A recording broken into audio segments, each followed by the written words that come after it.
शंकर कह रहे हैं, माँ उमा से, माँ पार्वती से मेरा महेश कह रहा है, मेरा बाबा भोलेनाथ, मेरा बाबा विश्वनाथ, मेरा त्रिकालदर्शी कैलाशी अविनाशी कह रहा है कि हे पार्वती,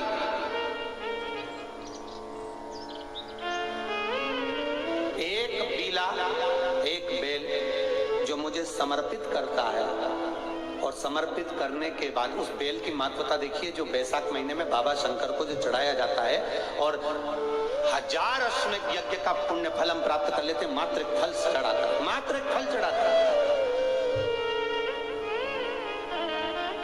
ए पार्वती,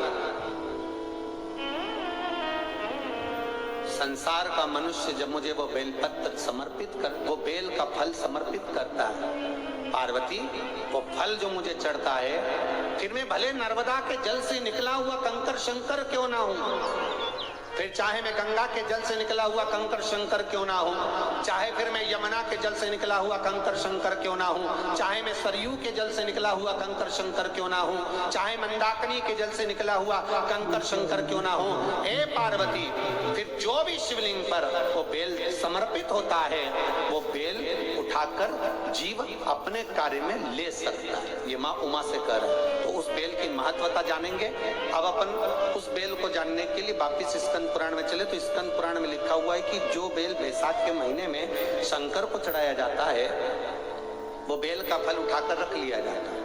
बैसाख के महीने में उस चढ़े हुए, बाकी के आपको बेल का फल खाना हो तो बात दूसरी, पर चढ़ा हुआ जो बेल का फल है वो पूरा बैसाख नहीं खाना। बैसाख के बाद में अगला जो महीना आए, उस महीने के अंदर उस फल के अंदर का गुर्दा निकालकर उसको सुखा लीजिए, और सुखाकर जिस व्यक्ति को पथरी की बीमारी हो और जिस व्यक्ति को पेट में बहुत भोजन पचता ही नहीं है, पूरा शरीर पाचन क्रिया बेकार हो गई, उस व्यक्ति को केवल 7 दिन तक शंकर पर चढ़ा हुआ वो बेलपत्र प्रदान कर दीजिए, पथरी भी बाहर और पाचन क्रिया भी ठीक, जिंदगी भर तकलीफ नहीं। उस बैसाख में उस फल की इतनी महत्वता बाबा भोलेनाथ स्कंद पुराण, लिंग पुराण, नर्मदा पुराण, पद्म पुराण के अंतर्गत, शिव महापुराण के अंतर्गत वर्णन कर, उसकी महत्वता वो बेल का फल साधारण नहीं हो सकता। अब मंदार का जो पुष्प होता है, आंकड़े का जो फूल होता है, एक सफेद कलर का भी होता है और एक गुलाबी कलर का भी होता है। देखा है आप लोगों ने? बोलो, जम के बोलो, देखा है ना? गुलाबी कलर का जो पुष्प होता है वो, आप मंदार का, आंकड़े का जो गुलाबी कलर का पुष्प होता है, आप टीवी पे देख रहे होंगे, एक सफेद देख रहे होंगे, एक मंदार का गुलाबी फूल, नीला कलर का फूल देख रहे होंगे। जो नीला कलर का जो पुष्प होता है, गुलाबी कलर का जो आंकड़े का फूल होता है, प्रयास करना, जब किसी विषम परिस्थिति में फंस गए, विषम परिस्थिति, जब आपको लग रहा है कि मुझे बहुत भय लग रहा है, कुछ बुरा होने वाला, आपको लग रहा है आज मेरी उल्टी आंख बहुत फड़क रही है, कुछ गड़बड़ होने वाला, आपको लग रहा है मेरी सीधी आंख फड़क रही, कुछ गड़बड़ होने वाला, तब केवल वो नीला जो गुलाबी पुष्प है मंदार का, उसको कहीं से लाकर शिवालय में अशोक सुंदरी वाली जगह पर स्पर्श कर कर शिवलिंग पर आप चढ़ा दीजिए। आपकी विषम परिस्थिति कैसी भी होगी, वो रास्ता बनाकर बाहर निकल जाएगी, आपको फंसना नहीं, परेशान नहीं। मंदार आंकड़ा, सफेद आंकड़े का पुष्प भी भगवान शिव को समर्पित होकर, जैसे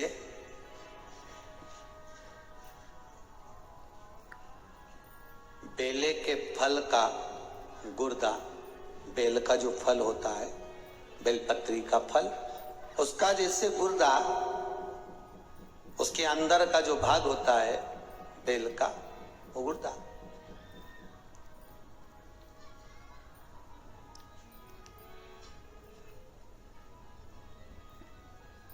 उसको अग्नि में जलाकर उसकी भस्म तैयार कर कर छान कर जब जब आपके यहां विद्वान ब्राह्मण शिव जी का अभिषेक कराते हैं, पूजन कराते हैं, तो उसमें लिखते हैं पूजन के साहित्य में, बेलपत्री, धतूरा, दुर्वा, ये उसमें नीचे लिखेंगे भस्म, लिखते कि नहीं लिखते? लिखते हैं ना, भस्म अभिषेक में चाहिए रहती है। तब उस भस्म का थोड़ा सा भी भाग आप अगर शिव को समर्पित कर रहे हो तो ये जान लें कि शंकर मनवांचित फल प्रदान कर रहे हैं। शिव फल प्रदान कर रहे हैं।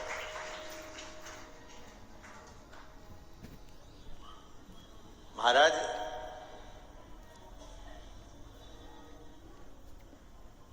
बेलपत्री के वृक्ष के नीचे बैठकर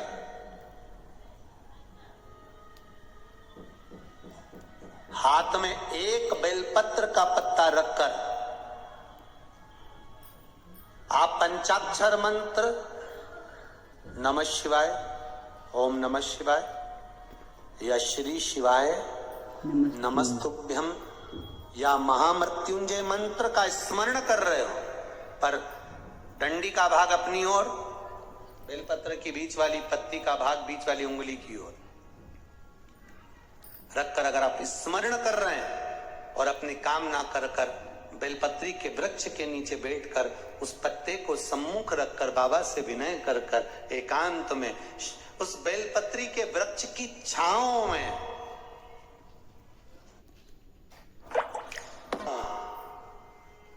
आप कामना कर कर उस पत्ते को शंकर भगवान के ऊपर समर्पित कर रहे हैं, तो ये जान कर रखें कि पार्वती और शिव का मिलन करवा रहे हैं और अपनी मनवांछित फल कामना पूर्ण करवा रहे हैं। क्योंकि शिव और पार्वती का जब मिलन होता है, शंकर पार्वती जब एक दूसरे के सम्मुख में होते हैं, शिव और पार्वती जब एक दूसरे के सामने अपने बच्चों के कारण एक दूसरे के सम्मुख में आते हैं, तो उनके चेहरे पर प्रसन्नता का भाव आ जाता है।